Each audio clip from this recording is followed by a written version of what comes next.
using grapeseed oil, grapeseed or canola, guys. I'm using grapeseed oil. And do at least 1/8 of an inch into your pan of your oil, okay? We're not deep frying, but you need a decent amount. So can you see, I hope you can see how much I've added. It's not like 1 inch, guys, it's 1/8 of an inch. Whenever your oil is ready, start frying. Mine looks like it is. You can tell by getting a little edge in if it sizzles. Yeah, there it goes. I'm good. In goes my chicken.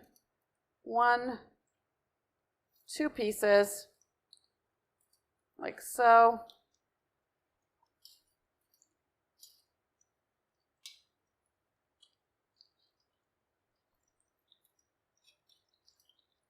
You could use a non-stick pan if you wanted to, guys. I'm not. I'm using stainless. But you could totally use a non-stick. You could deep fry these too. The thing about deep frying is that they kind of curl up. I'm going to use a combination of a spatula and a pair of tongs. So I'm going to grab some tongs that are plastic wrapped so they're a little gentler. And we're looking to get, I'm on a high temperature here, guys. We're looking to get a nice golden brown. Turn your pan, because every stove has hot spots and cold spots.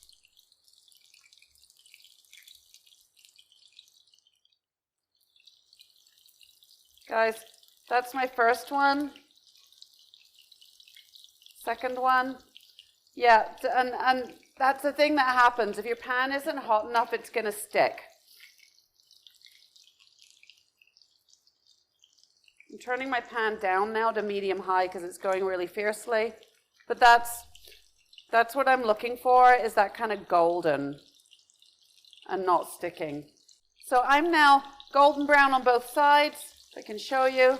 Usually the first side that goes into the pan is your presentation side. My second ones are browned on the one side. There we go. And then, guys, you can strain this oil and use it again if you want to. And there is mine, okay? That's my pan-fried, breaded chicken.